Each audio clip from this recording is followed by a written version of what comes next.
Councillor Imran Hussain, who's the Deputy Leader for Labour Group, and I think he has to go, he has another commitment. I understand, that's why I'm actually changing the order. Otherwise, we'll say, just give me a moment please, yeah. I know he's involved with the Safer and Stronger Communities on the Cabinet, he's involved with the Area Committee, Staffing Committee and a lot of others, but what I became aware of his involvement recently with the issue of post-mortem. As you will know, that is an issue which not only affects Muslim community, but Muslim community at large, Kashmiri community, but Muslim community at large, where people are experiencing bereavement and they have to suffer lateness or all sorts of indignity in terms of post-mortem.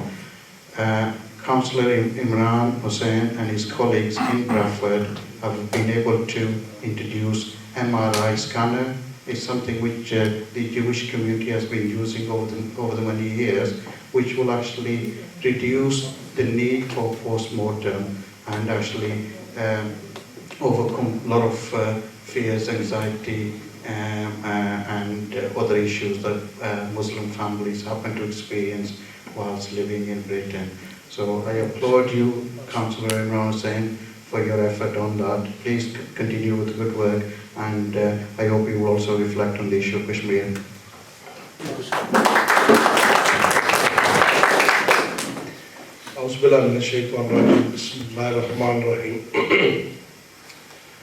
Friends, can I firstly say I'm privileged and honoured to be extended this warm invitation, primarily to celebrate the victory of, forgive me if I get this wrong, Gwyn Lowe, my colleague from Batley and Spen.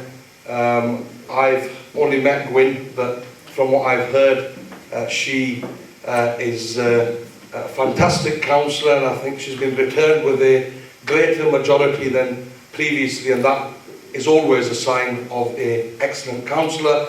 My friend Shabir Pando, who I've known for many years and I've always had regard for, and it's nice to meet him outside of London, actually in his hometown on occasion.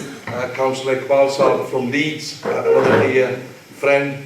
And also let me congratulate my friend from Rochdale, Ali Adalat Saab, who actually is a dear friend of my father's. I've only met him for the first time today, but he's quite a colourful character. I have to say, you know, first impressions always count.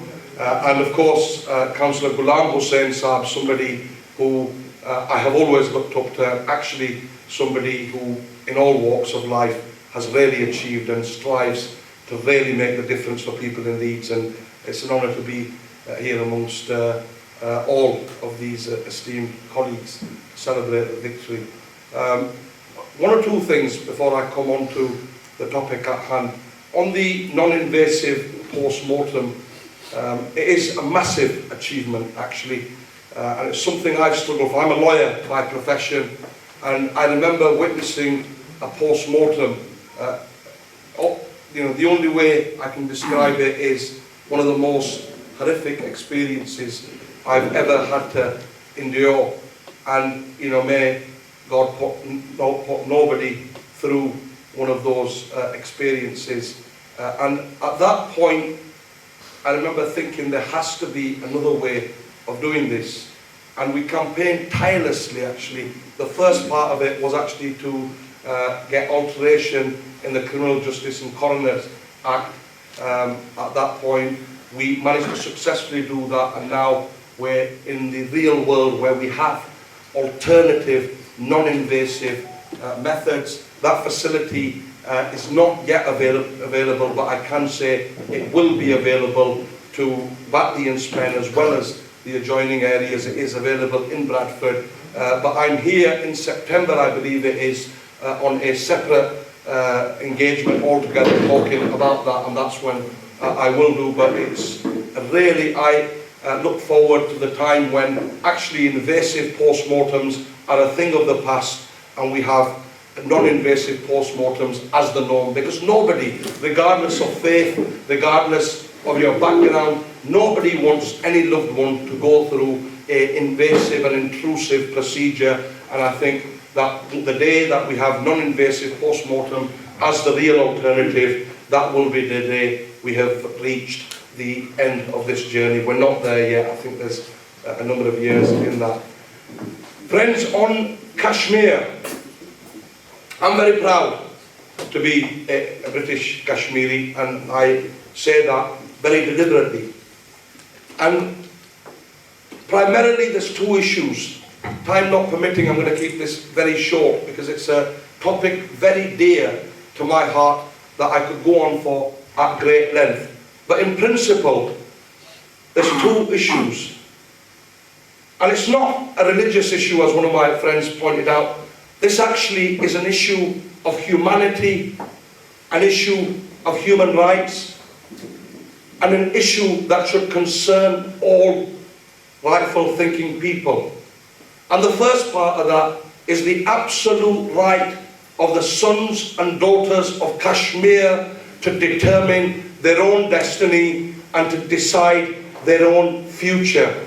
That cannot be placed in anybody else's hands, and it's the absolute right they have by UN legislation, by international conventions, by international laws.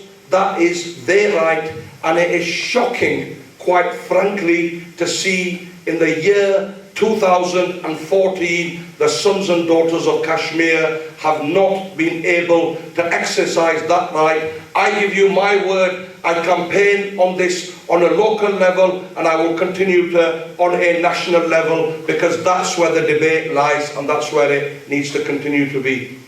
Secondly, is the issue around human rights violations. Innocent blood continues to spill on the streets of Srinagar as we stand here today.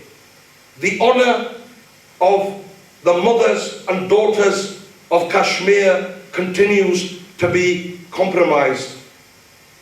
Innocent people continue to face torture, inhumane behaviour, degrading treatments, and one element of it, time not permitting, the Indian Armed Forces Special Powers Act, which is a legislation that probably contravenes every international human rights legislation. It is a piece of statute, a piece of power given to those armed forces that has probably received condemnation from every international human rights authority. But even now, that special powers, those special powers continue to be granted to the armed forces. And hundreds and thousands of displaced Kashmiris, we use the word displaced, but what really has happened to those sons and daughters of Kashmir that have been missing for this length of time? These are questions, and this is not an issue. You know, the international community has to realize this is not an issue that is going to go away. This issue threatens the stability of Pakistan, the stability of India. There are a number of international issues that international governments must pay more attention to. This is one of those leading issues in that region that the international community cannot ignore. And the demand that we make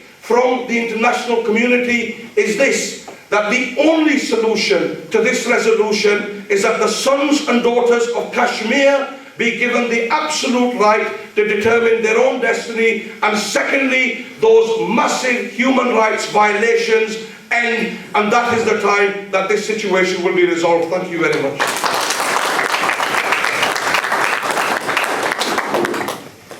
Thank you very much, Councillor Imran Hussain.